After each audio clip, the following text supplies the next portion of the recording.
जी आज हमारा चैप्टर 12 का लेक्चर नंबर 16 है और आज हम कैपेसिटर के बारे में पढ़ेंगे। शुरू में हम कैपेसिटर का इंट्रोडक्शन देखेंगे जो एक शॉर्ट क्वेश्चन है जिसमें हम ये देखेंगे कि कैपेसिटर होता क्या है, कैपेसिटर के अंदर चार्ज कैसे स्टोर होता है। उसके बाद हम एक लॉन्ग क्वेश्चन करेंगे जिसमें हम कैपेसिटर की कैपेसिटेंस फाइंड करेंगे। इन सारी बातों का मतलब आपको अभी नेक्स्ट जो लेक्चर है इसमें आपको समझ आ जाएगा। तो सबसे पहले कैपेसिटर क्या चीज है। देखिए कैपेसिटर जो है ये एक ऐसी इलेक्ट्रिकल डिवाइस है जिसके अंदर हम इलेक्ट्रिक चार्ज को स्टोर कर सकते हैं। अगर हम ज्यादा अच्छे अंदाज में बात करें तो हम ये भी कह सकते हैं कि कैपेसिटर एक ऐसी डिवाइस है जिसमें इलेक्ट्रिक एनर्जी को स्टोर किया जा सकता है। So capacitor is an electrical device which is used to store electric energy or electric charge. अब कैपेसिटर जो है ना ये मुख्तलिफ शेप्स के होते हैं। इन प्रैक्टिकल अगर देखा जाए तो कैपेसिटर की जो शक्ल है वो सिलेंडर जैसी भी होती है। कैपेसिटर फुटबॉल की तरह का भी होता है, स्फेरिकल कैपेसिटर भी होता है। कैपेसिटर एक बारीक पेपर की शक्ल में भी होता है जिसे हम पेपर कैपेसिटर कहते हैं। लेकिन सिंपल तरीन जो कैपेसिटर है ना जिसके बारे में हम आज पढ़ेंगे, जिसकी डायग्राम को देखते हुए हम बहुत सारी चीजें डिस्कस करेंगे, वो है पैरेलल प्लेट कैपेसिटर। तो फर्ज कर लें हमारे पास दो कंडक्टिंग प्लेट्स हैं जिनको हमने एक खास डिस्टेंस पर रखा हुआ है और कनेक्टिंग वायर्स की मदद से हमने इनको बैटरी के साथ अटैच कर दिया। अब बैटरी का क्या काम है, हम जानते हैं कि ये जो बैटरी है ना इसने जिस किसी के साथ भी अटैच होना है ना, इसने उन दोनों टर्मिनल्स के दरमियान एक कांस्टेंट पोटेंशियल डिफरेंस पैदा करना है या करने की कोशिश करनी है। अब फर्ज कर लें इस बैटरी की जो स्ट्रेंथ है, या मैं ये कह लूं कि इस बैटरी का जो पोटेंशियल डिफरेंस पैदा करने की कैपेसिटी है वो है कैपिटल V। फर्ज कर लें इसने V पोटेंशियल पैदा करना है दोनों टर्मिनल्स के दरमियान जिसके साथ भी हम इसको अटैच करें। तो V तो हो गया पोटेंशियल डिफरेंस जो बैटरी की मदद से हम डेवलप करेंगे। ऊपर आपको दो प्लेट्स नजर आ रही हैं। अब आप गौर करें, हम ये तो जानते हैं कि जो इलेक्ट्रॉन्स हैं वो लो पोटेंशियल से अवे जाते हैं। लो पोटेंशियल से क्या मुराद है? Negative potential. जारी बात है इलेक्ट्रॉन पर भी नेगेटिव चार्ज होता है तो ये लो से अवे जाएंगे। इसी तरह हाई पोटेंशियल यानी पॉजिटिव टर्मिनल की तरफ जाते हैं। अब होगा क्या, फर्ज कर लें आपने बैटरी का पॉजिटिव जो है ना उस तरफ रखा हुआ है और बैटरी का नेगेटिव इस तरफ रखा हुआ है। तो जो उस तरफ वाली प्लेट है ना, यानी जो बैटरी के हाई पोटेंशियल यानी पॉजिटिव के साथ कनेक्टेड है, उसके अंदर जो फ्री इलेक्ट्रॉन्स हैं वो हाई पोटेंशियल की तरफ अट्रैक्ट हो जाएंगे, जिसकी वजह से फ्री इलेक्ट्रॉन प्लेट से उतर के यानी प्लेट से निकलकर हाई पोटेंशियल की तरफ जाएंगे यानी बैटरी के पॉजिटिव टर्मिनल की तरफ। फिर बैटरी क्या करती है, बैटरी इन इलेक्ट्रॉन्स पे वर्क करेगी और इन इलेक्ट्रॉन्स को हाई से लो पोटेंशियल यानी नेगेटिव साइड पे ट्रांसफर कर देगी। फिर इलेक्ट्रॉन्स की ये भी प्रॉपर्टी है कि ये लो पोटेंशियल से पुश होते हैं अवे वाली साइड पे, तो ये इलेक्ट्रॉन जो है ना ये इस प्लेट पर डिपॉजिट होना शुरू हो जाएंगे। इसका मतलब ये हुआ कि जो प्लेट बैटरी के हाई पोटेंशियल यानी पॉजिटिव से कनेक्टेड है वहां से इलेक्ट्रॉन निकलेंगे और दूसरी प्लेट जो बैटरी के नेगेटिव से कनेक्टेड है उस पर डिपॉजिट होना शुरू हो जाएंगे। इसका मतलब ये हुआ कि जिस प्लेट से इलेक्ट्रॉन निकले हैं उस पर पॉजिटिव चार्ज आ जाएगा, क्योंकि ये तो हम जानते हैं कि अगर इलेक्ट्रॉन कोई जगह छोड़ के जाए तो वहां पर पॉजिटिव चार्ज आ जाता है और जिस जगह पर एक्सेसिव इलेक्ट्रॉन्स पहुंच जाएं वहां पर नेगेटिव चार्ज आ जाता है। इसका मतलब है उस प्लेट पर पॉजिटिव चार्ज आ जाएगा और जब इलेक्ट्रॉन इस प्लेट पर डिपॉजिट होगा तो इस प्लेट पर उतना ही नेगेटिव चार्ज आएगा जितना दूसरी प्लेट पर पॉजिटिव चार्ज आया है। अब आप देखें उस प्लेट पे पॉजिटिव चार्ज, इस प्लेट पे नेगेटिव चार्ज, तो इन दोनों प्लेट्स के दरमियान कोई ना कोई पोटेंशियल का डिफरेंस पैदा हो गया। अब जैसे जैसे चार्जिंग होती जाएगी वैसे वैसे इलेक्ट्रॉन जो हैं वो एक प्लेट से उतर के दूसरी प्लेट पर डिपॉजिट होते जाएंगे और वैसे वैसे उस प्लेट का पॉजिटिव चार्ज बढ़ता जाएगा और इस प्लेट का नेगेटिव चार्ज बढ़ता जाएगा, जिसकी वजह से क्या होगा, इन दोनों के दरमियान पोटेंशियल डिफरेंस बढ़ता जाएगा। अब मुझे एक बात बताएं, अगर ये पोटेंशियल डिफरेंस बढ़ते बढ़ते बैटरी के पोटेंशियल के इक्वल हो जाए तो फिर क्या होगा? जाहिर बात है फिर करंट का फ्लो रुक जाएगा, यानी फिर ये चार्जेस सर्किट में फ्लो नहीं करेंगे।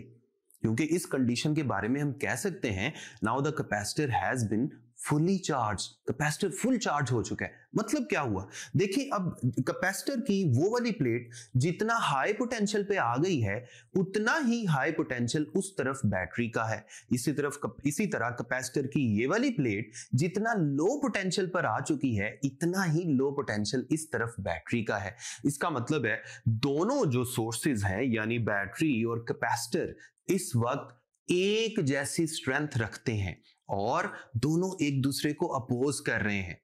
यानी अगर मैं इलेक्ट्रॉन की बात करूं तो बैटरी का हाई पोटेंशियल इलेक्ट्रॉन को उस प्लेट से निकालना चाह रहा है, लेकिन चूंकि वो प्लेट पॉजिटिवली चार्ज हो चुकी है, एक्सेसिव पॉजिटिवली चार्ज, और उसका हाई पोटेंशियल उतना ही हो चुका है जितना बैटरी का हाई पोटेंशियल है, तो वो इलेक्ट्रॉन को बाहर नहीं निकलने देगी, जिसकी वजह से इलेक्ट्रॉन उधर ही रहेंगे। यानी सर्किट के अंदर चार्जेस का फ्लो रुक जाएगा। सो हम कह सकते हैं कि जब कैपेसिटर फुल चार्ज हो जाता है तो सर्किट के अंदर करंट का फ्लो रुक जाता है। यह मैं आपको 2 पॉइंट्स बता दूं, उनकी एक्सप्लेनेशन चैप्टर 16 में जाके होगी। एक पॉइंट तो यह है कि कैपेसिटर डीसी यानी यहां जो जिस करंट की बात कर रहे हैं ना, ये एक्चुअली डायरेक्ट करंट है। डायरेक्ट करंट की पहचान ये है कि डायरेक्ट करंट की मैग्नीट्यूड भी सेम होती है और उसकी डायरेक्शन भी सेम होती है। अगर मैं इस सर्किट में करंट जो फ्लो किया था शुरू में उसकी डायरेक्शन की बात करूं तो कन्वेंशनल करंट क्या होगा, इलेक्ट्रॉन की मोशन के अपोजिट वो इस तरफ होगा, और अगर मैं इलेक्ट्रॉनिक करंट की बात करूं तो वो इस तरह फ्लो कर रहा था। लेकिन जैसे ही कैपेसिटर फुल चार्ज हो गया था तो करंट का फ्लो रुक गया था। इसीलिए हम कहते हैं कि कैपेसिटर जो है ना ये डीसी यानी डायरेक्ट करंट को ब्लॉक करता है। ये एक एमसीक्यू है, इसको आपने याद रखना है। इसी तरह चैप्टर 16 में जाके मैं आपको समझाऊंगा कि अल्टरनेटिंग करंट, ऐसा करंट जिसकी मैग्नीट्यूड भी चेंज होती है और उसकी डायरेक्शन भी रिवर्स होती रहती है, इसकी भी डिटेल हम चैप्टर 16 में जाके करेंगे। अल्टरनेटिंग करंट जो है ना वो कैपेसिटर के सर्किट के अंदर मुसलसल फ्लो करता रहता है। उसकी क्या लॉजिक है, क्या रीजन है, ये हम तब जाके देखेंगे। यानी इन शॉर्ट आप 2 पॉइंट्स याद रख सकते हैं, capacitor blocks DC and capacitor allows the AC to pass through. ठीक है, ये 2 एमसीक्यूज हैं जो आपने याद रखने हैं। अब दोबारा हम इसी टॉपिक की तरफ आते हैं। फर्ज कर लें कैपेसिटर की उस प्लेट पर प्लस क्यू चार्ज स्टोर हो गया और कैपेसिटर की इस प्लेट पर उतना ही नेगेटिव चार्ज स्टोर हो गया यानी माइनस क्यू। तो इन दोनों के दरमियान जो पोटेंशियल डिफरेंस है वो V है, और ये V बिल्कुल उतना ही है जितना बैटरी का पोटेंशियल था, क्योंकि दोनों एक दूसरे के बिल्कुल बराबर हो गए हैं। अच्छा ये बताएं कि जैसे जैसे कैपेसिटर की प्लेट पर चार्ज स्टोर होता जा रहा था क्या पोटेंशियल डिफरेंस उतना ही ज्यादा नहीं होता जा रहा था? इसका मतलब है हम कह सकते हैं कि चार्ज चाहे पॉजिटिव प्लेट का चार्ज है चाहे नेगेटिव प्लेट का चार्ज है, चार्ज की मैग्नीट्यूड तो सेम ही है ना। जितना ज्यादा चार्ज स्टोर होता जा रहा है पोटेंशियल डिफरेंस भी उतना ही ज्यादा डेवलप होता जा रहा है। यानी अगर मैं कहूं चार्ज डबल स्टोर हो गया तो पोटेंशियल भी डबल डेवलप हो गया। यानी हम कह सकते हैं कि charge stored on any one of the plates of capacitor is linearly related with the applied potential difference. ठीक है, तो इसका मतलब है हम एक मैथमेटिकल रिलेशन लिख सकते हैं, Q is directly proportional to V। इन दोनों की पावर 1 है, इसका मतलब है इनमें लीनियर रिलेशन है। अगर मैं इनके दरमियान ग्राफ ड्रॉ करूंगा, अगर मैं y एक्सिस पे फर्स्ट कर लें Q ले लेता हूं, x एक्सिस पे V ले लेता हूं, तो लीनियर रिलेशन का ग्राफ हमेशा इंक्लाइंड स्ट्रेट लाइन आता है। तो ये बात भी आपने याद रखनी है। ठीक है, तो फिलहाल हम दोबारा उसी रिलेशन की तरफ चलते हैं। अगर मैं प्रोपोर्शनैलिटी साइन को खत्म कर दूं तो हमेशा हमें याद है कि हमेशा यहां पर इक्वालिटी आ जाता है, और जब भी इक्वालिटी आता है तो एक कांस्टेंट ऑफ प्रोपोर्शनैलिटी आता है। यहां पर जो कांस्टेंट ऑफ प्रोपोर्शनैलिटी है उसको हम कैपिटल C से जाहिर करते हैं और इसका नाम है कैपेसिटेंस ऑफ कैपेसिटर। तो हमारे पास ये फिलहाल जो इक्वेशन आ गई Q is equal to CV, इसे हम कहते हैं कैपेसिटर इक्वेशन, और इसमें C जो है इसको बोलते हैं कैपेसिटेंस ऑफ कैपेसिटर। अगर मैं कैपेसिटेंस का फॉर्मूला बनाऊं तो अगर आप देखें V को हम दूसरी तरफ डिवाइड कर दें तो कैपेसिटेंस का रिलेशन बन जाएगा Q डिवाइडेड बाय V। ऊपर चार्ज आ गया और नीचे पोटेंशियल डिफरेंस आ गया। अब हम कैपेसिटेंस को डिफाइन करने की पोजीशन में आ गए हैं। देखिए फर्ज कर लें, मैं एज्यूम करूं कि कैपेसिटर की प्लेट्स के दरमियान अगर पोटेंशियल डिफरेंस 1 वोल्ट है, यानी नीचे वाला V अगर 1 है, तो जितना भी Q होगा उसे हम बोलेंगे कैपेसिटेंस ऑफ कैपेसिटर, यानी amount of charge on any one of the plates of capacitor for which the potential difference is 1 volt is called the capacitance of capacitor.